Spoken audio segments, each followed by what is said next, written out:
I don't believe that parents realize what it takes out of a manal that has hundreds of kids under his wing to try to pick out those boys and really try to give them proper attention. They're hearing the child's perspective. They're hearing the child's story. They're not there. It always sounds worse when you're not there. Here you are punishing him with my Yishmu Viro that everyone else should not learn from him. Zogt Reb Uri Deitz, you cannot do that. If he doesn't deserve it on his own. Welcome to the Learning Curve podcast, brought to you by Mishpacha magazine. We are raising children in a changing and challenging world. So let's tackle the important issues facing from families today. I am Rabbi Garfield, Menal of Yeshiva Teres Emes in Houston, and I love talking about chinuch.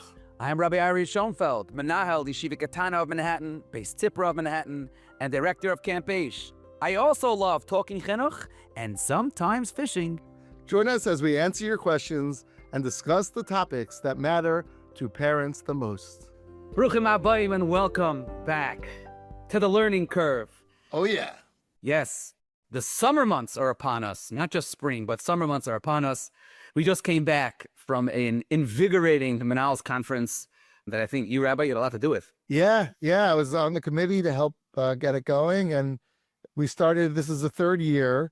We started with 60 Menalim, then we went to 80, and now we're like 110, 120. I don't even know. It was really successful. Great energy and a great group from all over the country.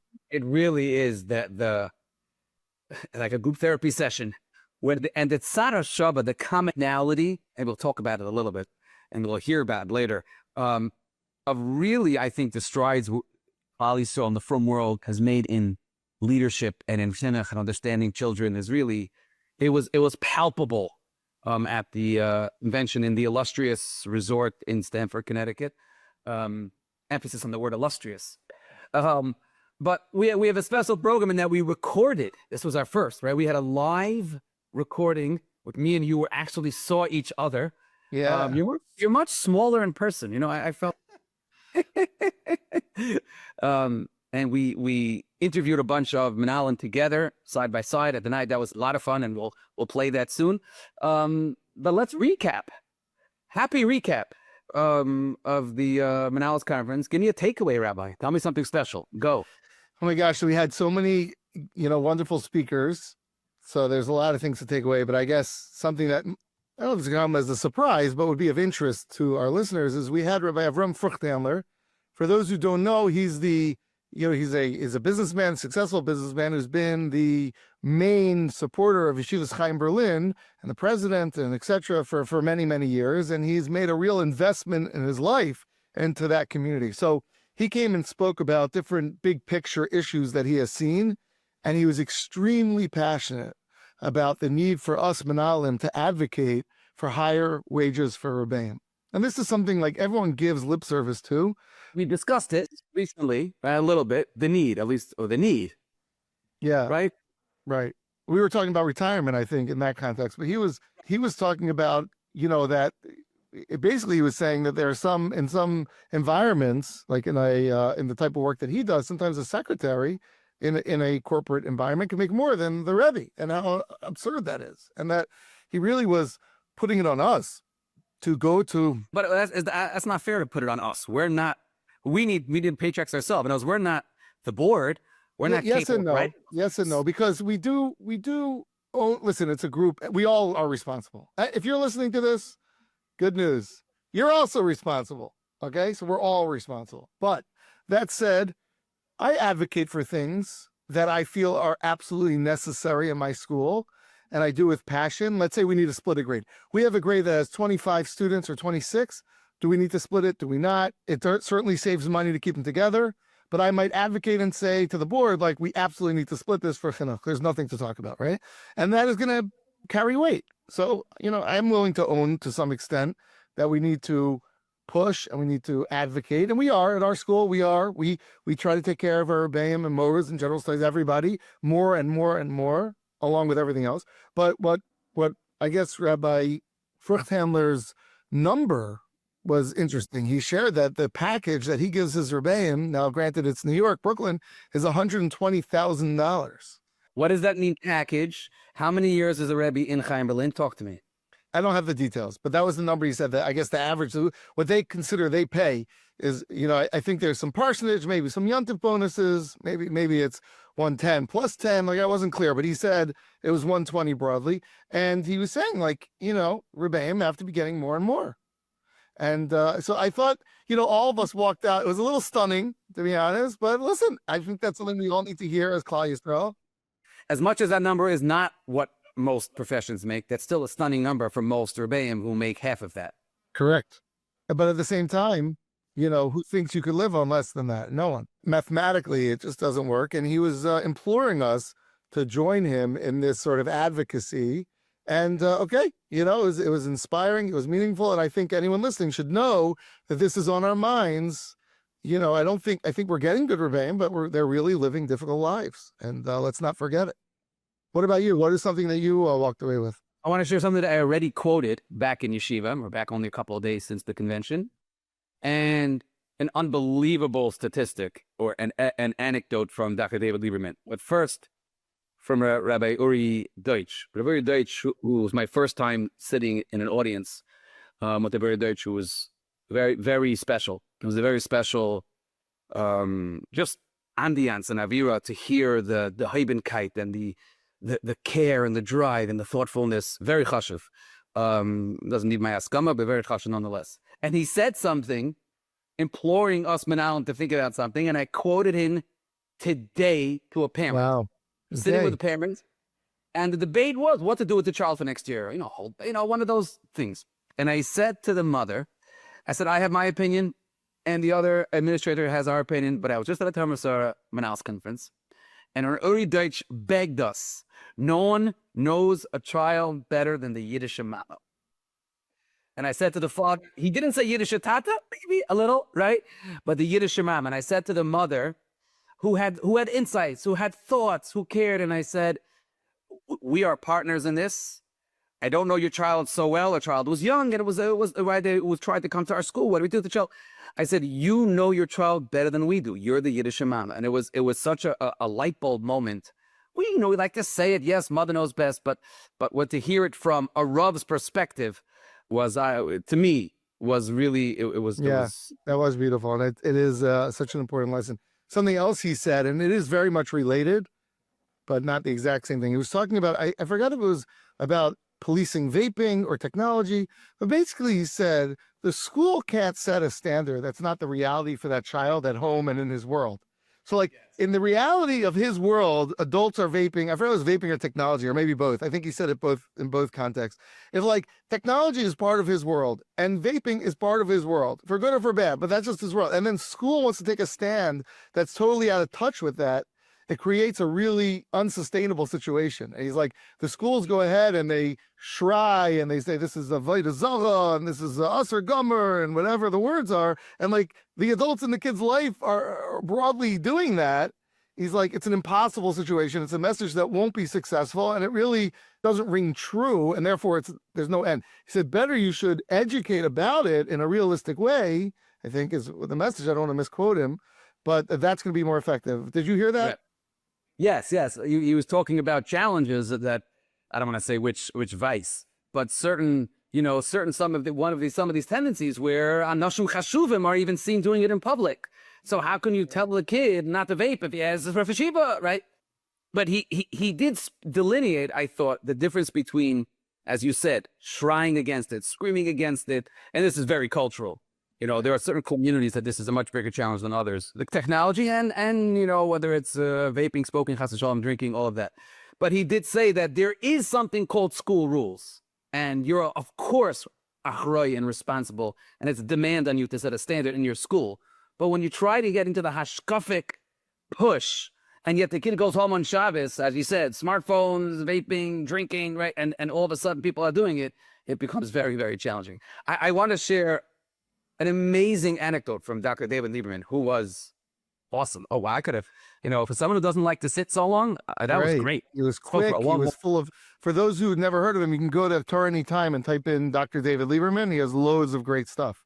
He said the most unbelievable two anecdotes that were perfectly related. And he was speaking about the power of listening and just being there for a parent being there for kids, and it's unrelated to whether you say yes or no. That was the most unbelievable thing he kept stressing. It's not about giving into the kid what he wants.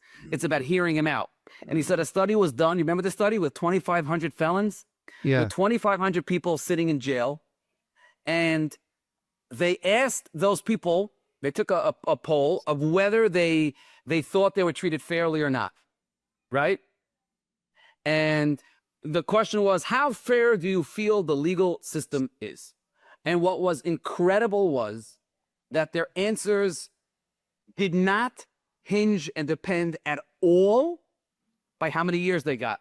This guy was in for life. This guy was in for 6 months, 18 months. It had nothing to do with their sentence.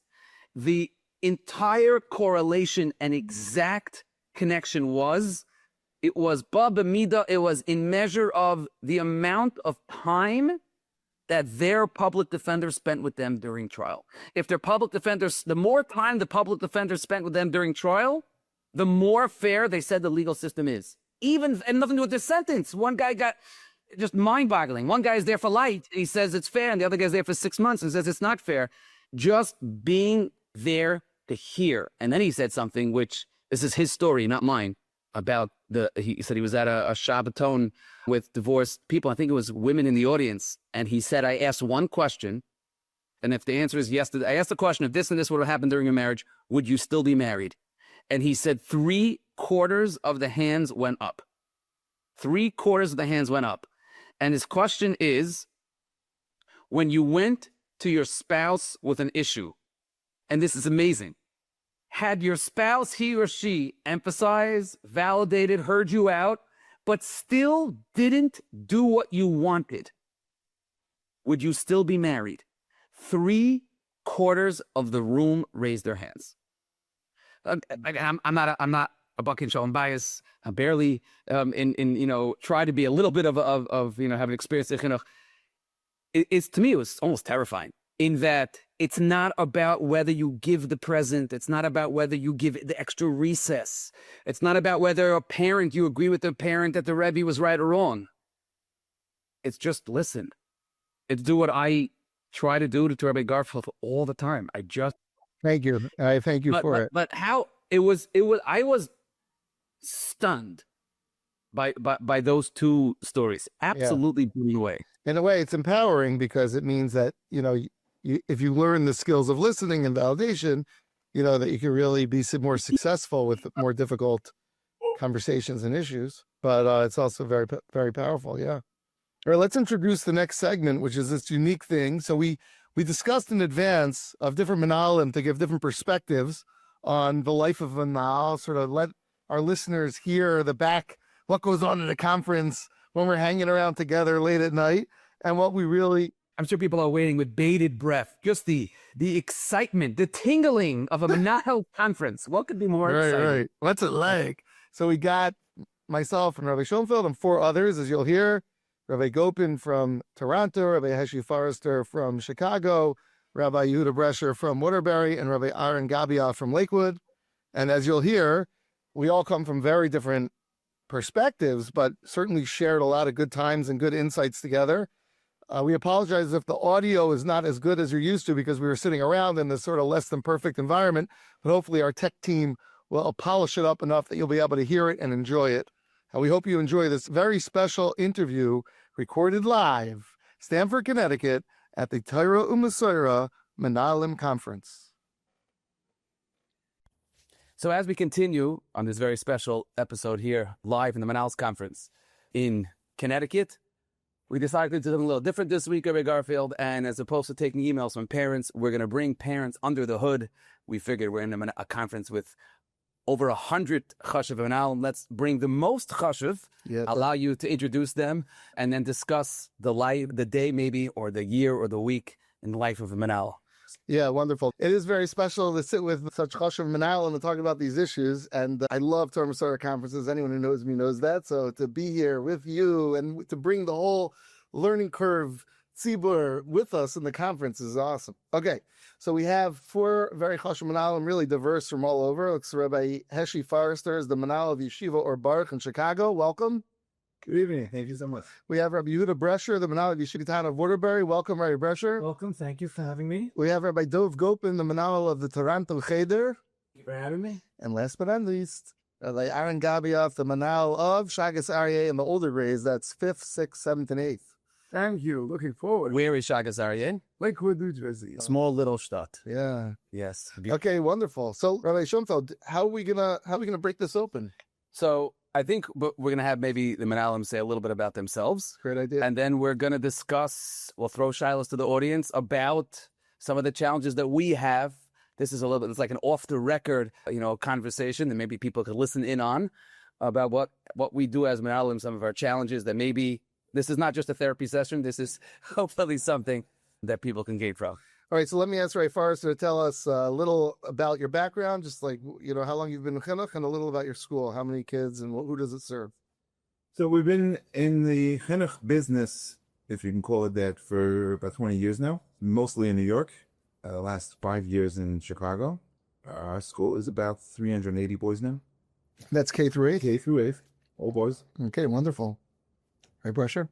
So I've been in Chinuch for 27 years. Oh, wow. The last 25 of it has been in Waterbury, Connecticut. For a few years of Waterbury, we started with 10 students, 5 boys and 5 girls. So I was a Rebbe in West Hartford, Connecticut. We have close to 800. That's from daycare through 8th grade. My job is in the Manal of the boys division, 250, and also the preschool. Oh, wow. So 250. Beautiful. So you're preschool and boys. He's a separate Menahelas for girls. And is there a Rosh Hashanah? Is there a dean? They're working on that. But I think, Garfield, if I'm not mistaken, you're a Rosh Hashanah. I am. Happy in Houston? Very happy. Couldn't be happier. Okay, so I guess we'll go to the next person. Yeah. Maybe Rabbi Gopin. Rabbi Gopin, how happy are you? No. Been in Toronto Cheder since 2011. When they opened their first parallel class, and I barked in the parallel classes straight through. Wow. Yeah, so I've been Rebbe and then Skamanal. What grade Rebbe were you? 7th grade. Best year. I taught 7th grade. Reb Shimon Russell says 7th grade and 10th grade, the hardest 2 grades to teach. The most Gishmak grade. Yeah, Gavaldik. Yes. Baruch Hashem. And then Skamanal and Baruch Hashem Namanal. How many kids? 330 kind of. Beautiful, beautiful. Is your goal to make it bigger, or is that like full capacity? Make it great. Okay. Okay, Rabbi Gabioff, tell us a little about your little Lakewood school. All right. So, Baruch Hashem, 21 years in Chinuch. Whoa. 3 years, 7th grade Rebbe. Oh, nice. Where? In Beis Reuven Karonitz. Then I became the Sky Manal there for 7 years. And now I'm finishing my 11th year in Yeshivish as the Manal of the older grades. And how many kids in the whole school? 320 in the older grades, 740 something in the whole. Where does Shagas Aryeh land? I don't know if this is a fair question to ask. In the gamut, Middle of the road. middle of the road in Lakewood. Okay, anyone to the right is extreme, and anyone to the left is modern. And Is the Rambam's there? That's how it is. Yes, I think we are a road trip. Talk about a great road trip. You start in Chicago, you go to Toronto. I don't know how you get to Houston, but then you go to Waterbury, you stop off in Manhattan for a good steak. You end up in Lakewood for a better steak. Yeah. And you come down to Houston. Yeah. We know meat. That's one thing we can do okay. We're okay in the meat department. Yeah. So what we're going to try to do is ask questions, and if anyone really wants to hop in, to join, you'll feel free, and we'll take it from there. So, as we said, we're going to try to be a little bit maybe vulnerable or under the hood to try to talk about what our job is as Menalim, so parents, the next time they come to the Menal's office, can know what to expect. What's one of the most challenging parts of your job that parents may not realize? Now, only one person could speak at a time. Yes, Rabbi Gabioff. Okay. I feel that the parts that parents do not realize is when a child needs special care, special attention, a gabbai job, all the needs that a child, not the mainstream child that comes in, the autopilot kid, every other kid needs something special. Some of them need extra special. I don't believe that parents realize what it takes out of a Manal that has hundreds of kids under his wing to try to pick out those boys and really try to give them proper attention and the proper need and the proper care of the whole. How does that express itself? It could be a one-on-one with the Manal learning. I mean, when the parent doesn't understand that, what do they do that tells you they don't understand that? They resist your trying to help, or they give you a hard time when you try to offer something? No, you just realize that I don't want to say, no one else expects a thank you, but when you don't hear from them, Mhm. you realize that they don't appreciate They're not what you're doing. not catching on. They're not appreciating the measures that you're doing to really reach their child. Not the Chas v'Shalom say that no one realizes. Right, but in general, Parents pretty much say, I said my kids would be matzliach. He's be matzliach. Great. To see all the intricacies isn't always realized. hey, Forrester. I think what Rabbi Gabriel was saying is true. I think that's true for any profession. Until you're in that profession, until you're in that person's shoes, you don't know what it takes. You see a building go up, bricks go up, and everything in it, and the plumbing and the electricity, and it's wonderful. It looks like it's happening by itself, and the people are doing it, and they're coming, they're schlepping stuff, and it's happening. And every day there's progress. It's great until you're actually in it. You don't really know what it takes. It looks easier from the outside. It looks like there's a lot happening on its own, and it really is not. I always wonder, what percentage of parents think they could run the school better than us? What? Is it our fault as Menalim? Do we not share enough with parents so that they think everything is so hunky-dory and so easy? Are we not open enough? So I think it's important to understand that there are two very different perspectives. Parents, I really believe parents know a child better than anybody else. Parents know their child. As mothers have been Yeshivish, there's no question. Parents, and specifically mothers, do understand their children. However, parents don't always understand the school perspective. The school administration knows the school. It's sometimes just looking at a class. Child comes home and is complaining to his parents that this is happening and that's happening, and parents, based on the child's telling of the story, they form an opinion of what the class probably looks like, but it could be very different from what reality is. And you can't blame them. They're hearing the child's perspective. They're hearing the child's story. They're not there. It always sounds worse when you're not there. When you're in it, you see it very differently. Your Russia. I think I can't disagree, That's Ray Garfield's job. but I think I would have to touch no different. That is so not true. Parents have one agenda, and they should. They're advocating for their children. Right. The Manal has many agendas, which parents don't really care about, some of them. The Manal has to worry about the child, the Rebbe, the institution, the Tzura, the money, the English teacher, everything, and therefore has to take into account many other areas where the parents don't really care or take care of my child. But in order for me to take care of my child, I have to make sure that the Rebbe's on board, the English teacher's on board, the administration has enough. Is that explainable? Could you say that to a parent? I think that's like what Rav Forster was saying, that they have no musag what it is to be Manal. And I just would like to say, as a Manal, when I call my children's schools, and again, now most of the years they were my school, but if they go out, I am so careful the way I do it, and it's a different appreciation. I can understand what you're going through. This is my perspective. This is what I see as a parent. I know what the other side is, so I'll leave it in your hands. So I deal with it differently, but that's because, like Rav Forster says, you know your job. They don't know what it means to build a building. But it also helps when you understand their perspective.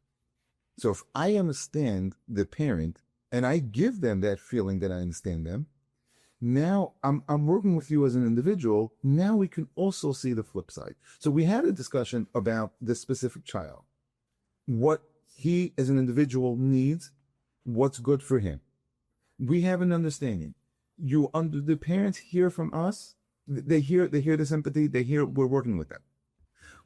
Now we have a much stronger relationship. Now it's easier for parents to see, but there's also another perspective. And we have to look at the whole picture. So how can we put this all together? How can we make this work? All right, Gopin, do you want to? Yeah, I just want to the word challenging. I agree with what's been said, but I would just say one of the parts that I feel I wish parents would understand is the emotional toll that it takes for somebody to be a manal over so many kids.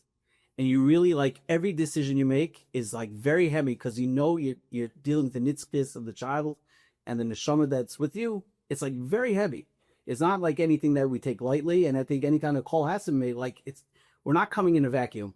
It takes a lot out of us to Right. The parents don't know how many times we don't call home. right. Right. I had a mother recently that the kid got in trouble in school, and she called me. Why didn't you call? The kid did something wrong in Yeshiva. And I said, Mrs. So-and-so, not every time your son gets in trouble am I going to call you. She was like, she was upset at me for not calling her so she could take care of it at home. I said, if I would call you every time your son got in trouble. And as a parent, go is when I get cold. So I'm saying, like, I don't want to do that all the time. I know what it means if I'm calling you that there's a problem. So I had to deal with that. And just it's 24/7. Really, it's all namaste. I had a great opportunity recently. I was invited to a dinner with the mayor of Houston. Houston is the 4th largest city. Isn't that a small thing? Do you know what a T4 is, Rabbi Garfield? Yes. What's a T4? It's like when you brag about something, right? When you brag about something, but like, you act like you're not bragging. So the person says, I had a meeting with the mayor of Houston. We would categorize that as a T4. Continue. Thank you for pointing that out. So I said, mayor. No. So I was thinking before, like, if I have an opportunity to ask him a question, like, what's a question I would want to ask him? So this is the question. I really want to ask this to a politician of a high level. When schools make a decision, like a big decision, like a teacher change or mid-year or a kid leaving or whatever, the big decisions, there's so much spin in the community about why and how, and it's so far from the truth, usually. Like, for them to really understand what went into that, let's say in the middle of the year, a general studies teacher left and a new one came. They come up with these things, the kids and the parents, and everyone knows, but no one knows the truth, that the teacher had a personal tragedy or whatever it is. It could be a million reasons, and you can't tell. So I was just thinking, imagine in government, right? Like, what do you think goes on in the senator's office or in the president's office or the mayor's office? And like, we're all trying to figure out, we read the news, right? Oh, probably this, probably that. But the layers of complexity to any decision that they make has got to be as complex as my school. No? So I always wonder, like, so the politicians, like, all the journalists are making stuff up. Like, if they're doing that about my school, they don't know what's going on. Parents, it's very hard to understand the nuances in these decisions, you know? If you asked him, he wouldn't tell you the truth. I didn't have a chance.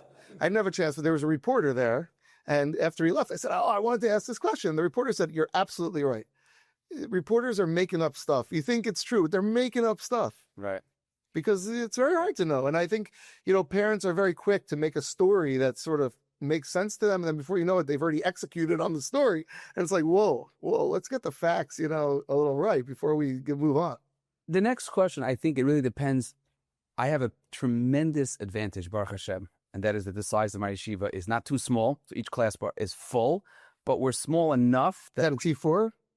Well, I'm not sure. I want to make sure I understand that right. Okay. We should do live more often. Yeah, that's good. But we're small enough that this issue is less. It's still a challenge. I think the number one challenge of every yeshiva, every maisid, every manal is yachid versus rabbin.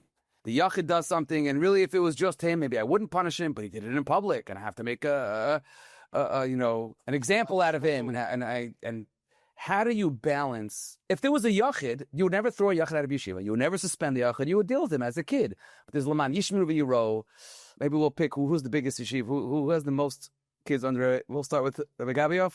How do you balance? You have how many kids in the 7th grade in Shagasargi? 3 times 27. So it's 81, right? If 81 kids, how do you balance a kid who, I don't know, whatever it is, pick your example, the yachid versus rabbim, which again, as Rabbi Brescher said, all the parents care about is the yachid, and you have to care about the rabbim. That is a balance that is, whoa. So Rabbi Deutsch tonight, by the Shalos Tshuvos, answered this question, and for those that stayed around later, they mulled over this question for about 20 minutes. Who, with him? With about 20 of us. Oh, I didn't see that. They ripped him apart because that was the question. He said you cannot punish a yachid ever in the face of Laman Yishmu V'Yiro if the child does not deserve it. Right, so just to clarify, what was his example? The example was, can you over-punish? What was his example? Imagine a kid being chutzpah barabim. Now, normally, if he was chutzpah, you would do this and that. But now that you are barabim, you would like to throw my yeshiva for at least 2 days. But if it was biyachid, you would only do it, you would just give him a little shmooze. So here you are punishing him l'man yishmu v'yiro that everyone else should not learn from him. Zogt Reb Uri Deutsch, you cannot do that. If he doesn't deserve it on his own, so everyone was standing around. Right, I think he said l'man yishmu v'yiro was only in Besdin, right? L'man yishmu v'yiro was only in Besdin. So why is that Laman Yishnu V'Yiro? Would make he lowered the level of their size. So he said, but he lowered it, shaloi bekavana. It was without intent, and he burst out to the Rebbe, you cannot punish him. So by the end, after 20 minutes, this was the vote. If it's something that it was with intent, he's a wise guy, the man Yishuv will grow. That's part of it. You are lowering b'dafka, the level in the class, then you can throw him out. If whatever you have to do on a bigger level. But if it was because he was hurt or... But didn't Rav Ori Daish tonight also quote Rabbi Aaron Leib that it's always because he's hurt, that there's no such thing as chutzpah, that it's always because he's hurt? There's no such thing as a wise guy. Great question. He said there's no chutzpah. Right. There are other things. There is a wise guy. But that was his chiluk by the end. It depends if I have a Messiah from Rabbi Aaron Bash. My first teaching job was in Yeshiva Spring Valley. And Rabbi Aaron Bash, currently the Manal in Yeshiva Spring Valley. And he had, and now I'm on the microphone a lot, especially in camp. See, there you go, Rabbi Garfield, I said camp. Rabbi Bash never said the last name of a child on the microphone in the dining room to get his attention, to discipline. In other words, if you have a kid who's making noise in the dining room, the kid's name is Yaakov Goldstein, he would go like this in the microphone, Yaakov, and turn the microphone off, Goldstein. So sit down, or whatever. The idea of publicly humiliating or calling out a kid, never on a microphone. Because of that idea, just because Yaakov Goldstein is in public doesn't give me a right to embarrass him in public. So in camp, I try, believe me, that I'll never ever on a microphone say a kid's full name if I want to get his attention for something negative. I'm in it with you. Never, ever, 21 years. Yeah, I don't remember ever doing it. If you call, why you have to call? You want at him, get his attention. Why are you calling his name? You're reminding me, I was still in 12th grade, they stole Mesechus Saita from me. Excuse me? I'm Michael. What happened? Mesechus Saita was stolen from me.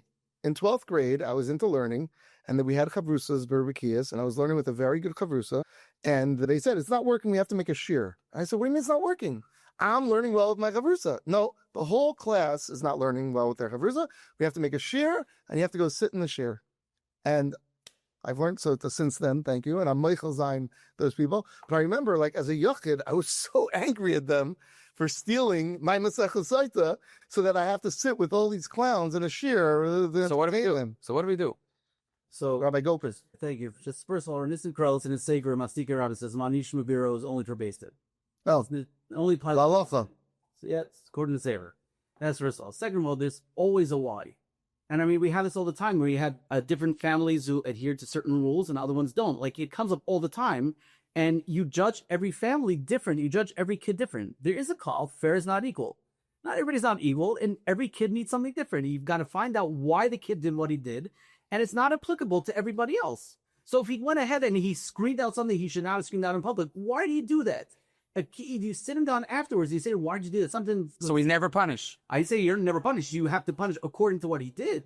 And it might not apply to the klal. Other people might do it. It might be something different. But that's it. Every kid's a yachid. Every kid's different. So I had a mother call me. A kid used an inappropriate word on the school van. Again, which is maybe the toughest place in chinuch, in America, in Klal Yisrael, is the van on the bus, right? No one has ever solved this. School van. So the mother called me a week later and was upset at me for not dealing with it. And I said, everyone's ghosting to me. I said, Mrs. Goldstein, I dealt with it. What do you mean you dealt with it? I called the boy out. I called his parents. I spoke to him. He made a program. But you didn't, in public, tell the rest of the van that he got in trouble. So I said to her, I didn't want to embarrass him. But how is my son supposed to know that you take inappropriate language seriously? So I thought I'm like, excuse me. That my job as manal is to decide whether I didn't want to embarrass this kid in public, and she was very upset at me because my son now thinks that inappropriate language is fine. Her son thinks inappropriate language is fine. Hard to believe. A boy used bad language. He came home complaining. She said, I'm going to call Rabbi Schonfeld, and nothing happened. Rabbi Brasher? I want him. It's the longest he kept quiet. There's no real good answer. We heard from the two that are now, so therefore maybe now the other two. If you read the question. Read the question like a London. How do you balance the needs? It doesn't say punishments with the needs of the whole class. You're talking about special ed needs. You're talking about breaks. Everybody's focusing on punishment. Well, the question was pokes with punishment, even though it wasn't read that way. But now let's go to the other half. Well, it's the needs.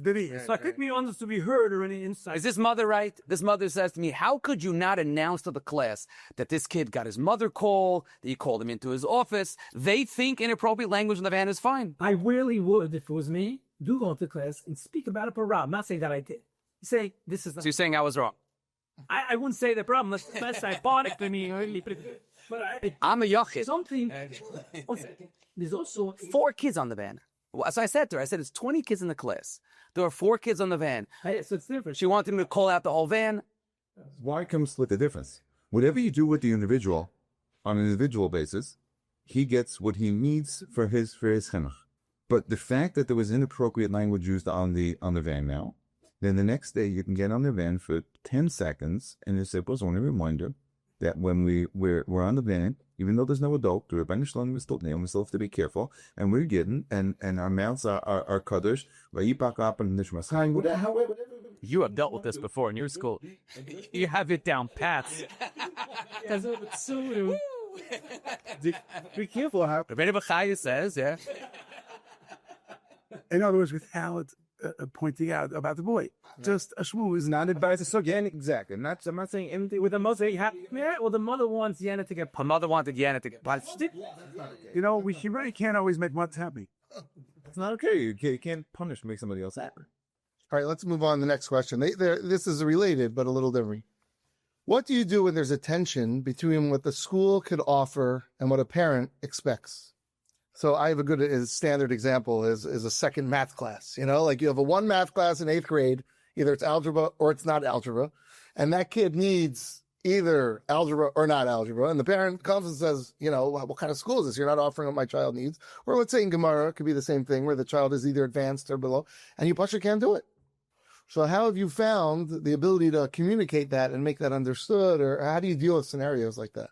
Rabbi Farsa. In general, you can't always address every single need. That may be true. But there's a certain reputation, there's a certain feeling that we give off. There's a vibe that we give off.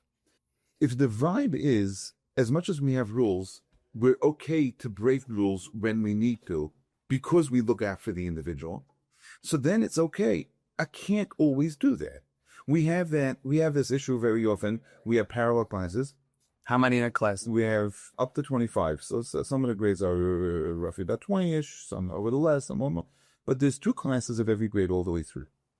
Now, very often, a parent will see social, just as an example, would see a social situation, whether correct or incorrect, but they perceive it a certain way. I think it'd be better for my kid to be in the other class. Or for next year, please, I want my son to have that Rebbe, that Mora, and that teacher. Can't always do that. We can't operate a school or a restaurant menu where I'll have one of that, 2 of those. It just doesn't work that way. But the individual doesn't always see that. But if they hear the feeling that, let me understand what's behind the request. Let me understand what you're thinking. What is it that you want for your child? Let's see if I can make that happen in some way. So now I have that feeling. I want to work with you. I want to make it happen. I can't always give them that class you want. I think it's so MS. If the parents feel that the yeshiva is there for them, bichloli, in a general sense, they'll be so patient. If your parent calls you, my son needs enrichment, and you say, Mrs. Goldstein, I'm really working on it, and I'm going to call him out and ask him Kveger's kasha, and I'm going to send him extra homework, little tiny things. If the parent feels that you are that you hear them, it goes the longest way. Right. I think that you asked me the tension to, again, listening. I think Schonfeld was saying to let them hear them out. I think what they hear them out, sometimes they get caught up. I mean, this had this promise last week. And the parents sent a whole email. Yes, email did nothing for this kid. This kid by the end of the year doesn't know any Kriya. And Baruch Hashem, we keep a good record, and we sent a list of 20 items. First sent it to the Rav, which is always a good thing to attention. Sometimes the Rav, we heard this tonight from Rabbi Daish, the Rav could be that mediator and the middleman and speak to him before and it comes to the meetings. And he was blown away of what we did. He says, I'm going to speak to the parents and say, you heard from the school X, and Y, and Z, and Baruch Hashem, we got them on board. A lot of times they don't realize that in their moment of upset and want and demanding, they forgot that you tried 9 different things. But I do think it's listening to them, caring for them, hearing them out, and say, let's see what I could do. And make sure when you say you'll get back to them, you will get back to them. Unfortunately, people think Manalim, don't get back to them. So I think that's also a key to whatever you say, make sure to do it. I can't fathom the rest of the Olam here. I'm so not makana, any of you. I have 100 and 200 kids in my yeshiva, between boys and girls, pre-K through 8. Our preschool has 80 kids in it. Our boys and girls school has 120 kids in it. I feel like I have an ability to talk to parents, to deal with kids. We had a school picture a few weeks ago, and I looked around at the picture, and I'm like, 2 kids are absent. I'm able to do that, and you have hundreds. How do you deal with Yechidim, with parents? And this is most of Klal Yisrael's like you. It's not like me. I think that's why everyone should come to Shifi Down. But there's hundreds of kids. How is it possible to give that kid what he needs in enrichment, to give that kid what he needs in special ed, unless you have an incredible layered staff, unless you're organized to the wazoo? Bergopen, how do you do that? So there are a lot of things you can do to make that personal connection. And with 350 kids? Yeah, so I make a point every morning of standing outside when the kids come, and I greet them. Rabbi Bender's Talmud. You're a Talmud of Rabbi Bender. I know when kids aren't there. I know they're not there. I see that they're going to get, if they're not off the bus, or a group of boys come off the bus. So I know the boys are supposed to be on the bus. They're not on the bus. And I know who comes in the car. By now, I know who's in the carpools. By mid-year, you know who's coming in carpools. You see them and somebody's not there. Where's your brother? What's going on? Make the point of walking through, just looking for kids. They're your kids. Like, you would know when your kid's not there. It doesn't make a difference to be 700, be 300, be 200. They're your kids. The reason you don't know they're not there is because they're your kid. So, of course, I miss they're not there, of course. Rabbi Gabriel, what do you say? Okay, Baruch Hashem, I want to say I would send my kids to Canada, which would Toronto, Cater. be, I mean, it's beyond to have someone that feels like a father. The way we just heard from Rabbi Gopis is incredible. Okay, I would say, like everybody else, that when you work hard and you try to make the Yechidim feel important, and you try to make exceptions for those Yechidim, and you try to continuously do whatever you could for those special cases, yes, the parents will appreciate it. Even if you cannot succeed, you could do. Success is not only the full success. Sometimes you can get 50% there, sometimes 30% there. Parents appreciate it. As our Rosh says, you got to get back to them all the time and tell them what you're doing to try, and then they're on board, even if you couldn't do what they expected. And that's your experience? My experience, nonstop. Really? Wow. And if you don't try, and you don't get back to them, it's like It's the worst. you're done. Because my son needs special, and you haven't done a thing. All right, now we're going to talk directly to the parents and ask you to answer the following question. What's a small but impactful thing that parents could do at home that could make their child's school experience better? Are you open? I would say, as a parent, I have this, it's an issue, I know also, but making your kids breakfast. You know, my kids come to school. What'd you have this morning? I do with my own kid. What do you make your kids for breakfast? It's like, my kid, he plays with me. He's like, I was like, what'd you have for breakfast? He's like, I didn't have. I'm like, I gotta speak to your mother. You know, big blood kid, make a send them off in a way that they're happy to go. You should know that Rabbi Geldworth once spoke in my yeshiva in Shiva Manhattan for professional development, or Bleepa Geldworth, and he said when a kid comes into class cranky, the first question he asks is, "Did you have breakfast?" And he has like a little cabinet of food. Our first grade Rebbe has in the classroom. Really, that's so interesting. I have snacks and breakfast. You find that, Rabbi Gold, when you find that it's an issue of kids coming to school without breakfast? Well, I'm not talking about a broken home where that's a challenge. So breakfast consists of orange juice or hot chocolate or chocolate milk. That's breakfast. And they're just running out. But life is harried. Even in Toronto, Canada. But life is hairy. And a lot of kids got to get out in the morning. I understand where it comes from. But kids come. That's also the first question we ask. You know, what time did you go to sleep last night? And did you have breakfast this morning? And if not, go get the multi-grain Cheerio bag from the clock tip. You don't have to make it that exciting, but at least they should have something. And did you eat breakfast? I asked them. I signed on the note. Ate breakfast. Did you daven and eat breakfast? I asked first, did you eat breakfast? And then I asked, did you daven? But they need to come, Wow. a little bit. All right, Forrester. I agree. Breakfast is important. I don't think anybody would ever disagree with that. And we don't even say. Do you eat breakfast? I barely eat breakfast. I have a coffee. And that's how I know it's important. Okay. I have to get someone to make me breakfast. Hello. They were probably forced. Yes. Okay. We don't even serve lunch, and I can say kids bring home lunch. You can see what they're eating for lunch. It's a disaster. It's really not good. I want to suggest a whole different perspective. If parents, I need this. There's a job on us also. There's a partnership that a school and parents have, where we have to respect each other, and the child will end up flourishing because of that. If the child hears from the school how we're matched to the parents, and I'll tell a child sometimes, I just spoke to your mother.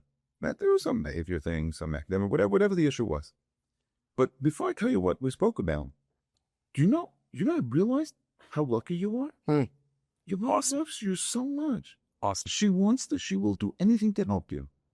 Now, here's what we're going to do, whatever the discussion was. It raises the level of respect in the job.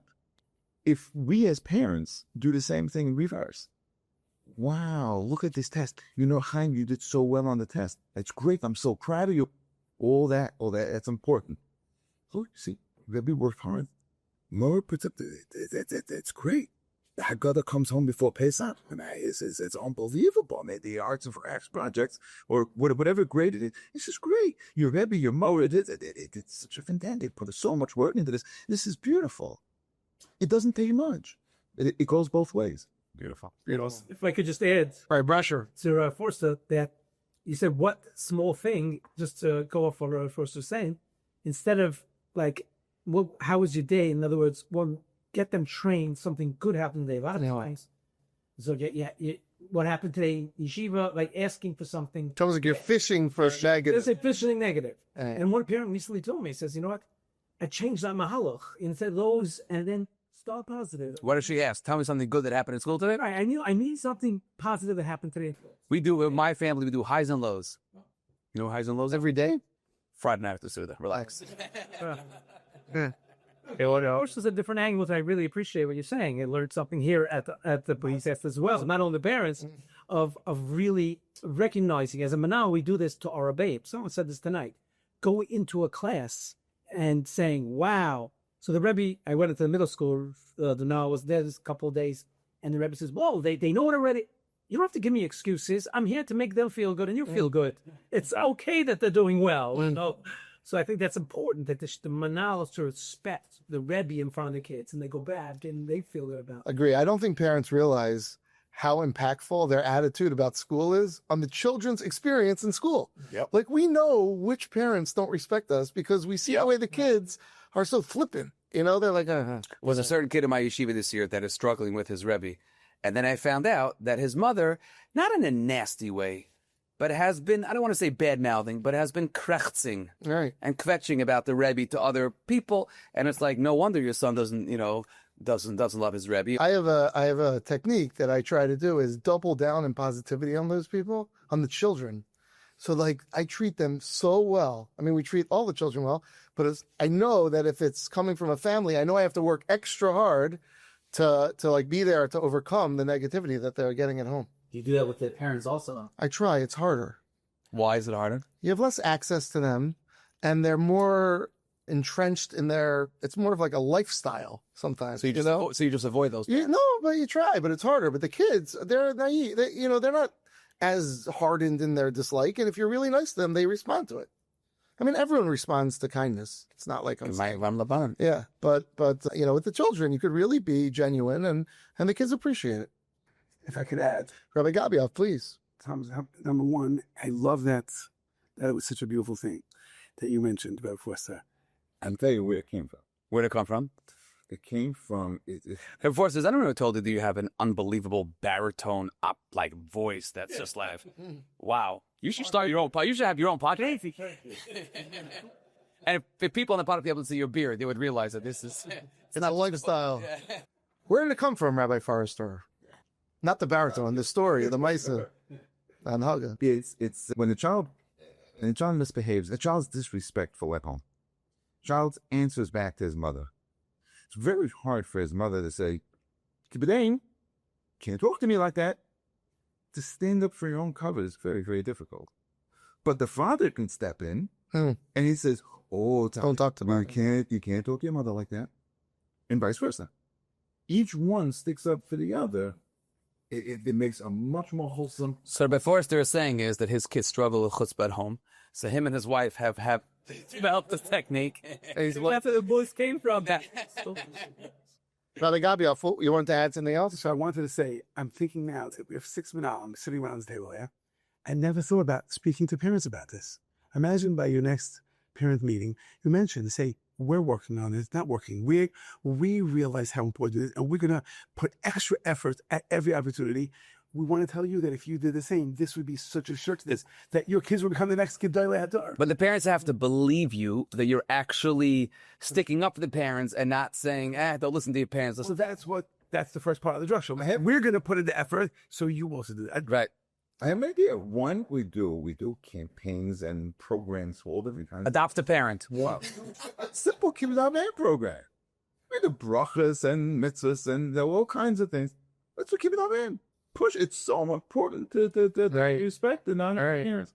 Right. Beautiful. Call your grandparents. And I have a Rebbe. Every Friday, he has a program to call your grandparents as they're apart, and he has a whole. It's beautiful. Really? It's I said, yeah. Beautiful. I want to add one last thing. Please. What a parent could do to help. I think it was mentioned very quickly. Go away to sleep on time. Nothing better than that. Do whatever it takes. Prizes, take them to Eretz Yisrael. Figure it out. Have your kid go to sleep on time. 90% after breakfast. I had a parent today tell me that, you know why my son's been better the last couple of weeks? Because he's going to bed on time. Today. So We also pre-order for Sunday mornings Havdalah in yeshiva. You go to sleep by 8:30. It's great. So we do Havdalah, and they get an extra prize part of the raffle. If not part of Havdalah at night. Yeah, so we make Havdalah in yeshiva. I need you because my daughter, I have a first grade daughter, Shabbos, refuses to go to sleep before Havdalah. So I'm making Havdalah during Shabbos afternoon during the Suda. I'm like, I'm making Havdalah. I have no problem. That's a Gemara Brachas, right? Yeah, that sounds a little fishy. The brain Mary H might be. I want to end off with the following question. And really, this is really a group therapy session for us. So this question, so if parents want, they could end the podcast now, or they could just listen in. I'll share a challenge that I have. Maybe my board members and my parents know what I'm talking about, and they should, and I shouldn't say this, but I'll share it anyways. Should I share it anyways? Share it anyway. Okay. We could always edit it out of the podcast if I don't like it. My father's a Rav. You should be gesund. My grandfather is a Rav, but both our brothers are lawyers. So I don't come from a family that felt I had to be in chinuch. I chose chinuch because I felt that it was a higher lifestyle, a higher calling. I don't understand how a person, I hope no one takes this personally listening, could be an accountant, a lawyer, a hedge fund, real estate. Where's every day I wake up and I feel like my life has meaning. And I think I feel incredible schutz to be a manal. And yet, there are some times where you feel like you're not in Klei Kodesh. There are some times where you're dealing with, whether it's a political issue in the town, or you're meeting the board and you're trying to figure out finances, and you're just like, I should have just gone into hedge funds, and at least I would have made money. Here I am doing the same acquisition, hack. I'm doing the same, trying to build, merging and trying to build different groups of people. And as a Rebbe, you feel it. You feel you're in the classroom every day. You're dealing with and as a Manal, sometimes you feel it, and sometimes you don't. So I'm asking for myself. This is a personal vulnerability. What gives you chizuk in moments or in days or in weeks where you're just like, at the end of the day, you didn't learn that day, right? And you're busy with hiring and salaries. This is the time of the year, right? And it's just like, oh my gosh, I want to fight with the fourth grade English teacher of what her salary should be. Like what? That's not why I'm here. You're all laughing. You're all crying or laughing. But I want to be. I wake up in the morning saying I chose this because I'm in Klei Kodesh. Help me out, Rabbi Isai. Help me out, Rabbi Garfield. I'm going to start with you. How's that? I think there's no other answer than when you're able to really change the life of a child. That power. But I'm not changing the life of a child. I'm discussing with an English teacher about what her severance pay is going to be. So in that moment you're not. But when you have opportunities to throughout your day and throughout your time in your job, where you're really making a difference to people and really building the future of Klal Yisrael, you got to keep that in mind. And I'm not saying it's easy. It's hard. But like for me at least, that that knowledge and seeing it when you're really able to make a difference. Or a difference to an adult, too. A difference to the staff that we have, our Rebbeim, Amora, Mishpacha. There's something unique that a Manal could do in your role that really could help people in such a dramatic way. So for me personally, that's what helps me, balances the negativity and the positivity. Do you struggle with the negativity? Yeah, for me, it's a little different. It's not so much the minutia of the non-Heilige aspects. It's when I feel that the expectation on myself to produce and to make a school great and to bring resources and to make it awesome, and I can't get there. It's just like beyond me. And that leaves me sometimes feeling like down, like I want it to be better. I want to be perfect. I want to have great Unfair expectations? Yeah, unrealistic expectations of myself. And so it's taken me time to work on that. You know, you always are beating yourself up. You have to be careful, you know, not to beat. I find myself, it's easy for me to beat myself up. Why isn't it better? Why didn't I cop that? Why don't we have the curriculum clear? Why don't we have guidelines better? How did we not know that? And the reality is that, you know, you can only give as much as you could give, and you're not going to get it all. In fact, about 2 years into my job, I had an artist make me a piece of art that hangs in front of me, because I found myself keep saying that chazal to myself in the room, like I can't. If you don't think it is remain, but all quit. So that chazal is really what keeps me grounded. But the inspiration for me of being able to really make a difference, and it happens here and there, we can really connect and help someone, is very empowering. Rabbi Forster, every artist was going to paint. You're going to paint the room, or even not even the artwork. You're going to paint the room. There's a certain amount of scripting that you have to do before you can start painting. There has to be a primer. If there's a layer of paint from before, you know, you can't just paint on top of it. You have to scrape it off. And so there's always going to be this little, you know, those little bumps, those little things that we're not so pleased about, that we would rather not have to do. And sometimes when you have to, quote unquote, punish a child, it's not geschmack. It's not geschmack. You have to, you know, be all tough, and it's really not pleasant. But we know that that's what we have to do.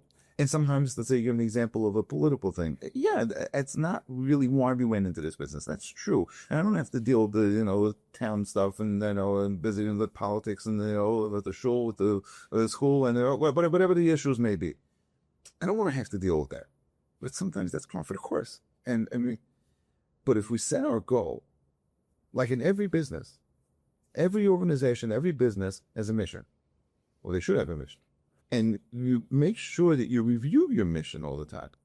You're constantly reviewing your mission, and you keep your eye on the prize. This is what I want to get to.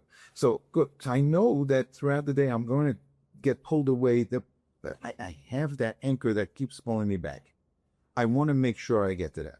So, an example for me, my goal is, whatever the mission is obvious, but I make sure I'm in a classroom often enough. I don't care no matter what's happening. So some days it'll happen less than others, and I'll get pulled away, but I'll make sure I'm going to schedule for her in half a week or whatever it is, because that's when I get my fears. I got my prize at the end. I know, and again, it's my opportunity not only to see the nachas, it's my opportunity to give. I have a hair class more to give than to get. Again, tremendous nachas, but that's how I build my yachas. That's my opportunity. I'm not there in the morning like our big open is to greet the boys in the morning, because I made a decision. I did that for a couple of years, and it's great. Don't give it up. But I daven shachas with the older boys. I can't do both. The timing just doesn't work. So, if you can wing it, that's great. The timing just doesn't work. I mean, the way the schedule is now, it doesn't work. So I can't do both. So for whatever reason, I decided this year, actually, I made a decision, and I daven kriyas upstairs with the older boys. I'm not there anymore. So when am I interacting with them? So I make sure that throughout the month, there's a cycle's rotation of classes. So I have that balance. Yes, I get pulled away for other things, and it's not geschmack, but I have that input. Just on Ed, I think you said to go for hair. What keeps me inspired, there's two areas. One is teaching. Every manal must continue to teach something. Like unorganized? I do it on Fridays, teach 8th grade Chumash. That's so rewarding to me. And then as well, going into different classes when you do things and you see the shmeichel, you see their smile.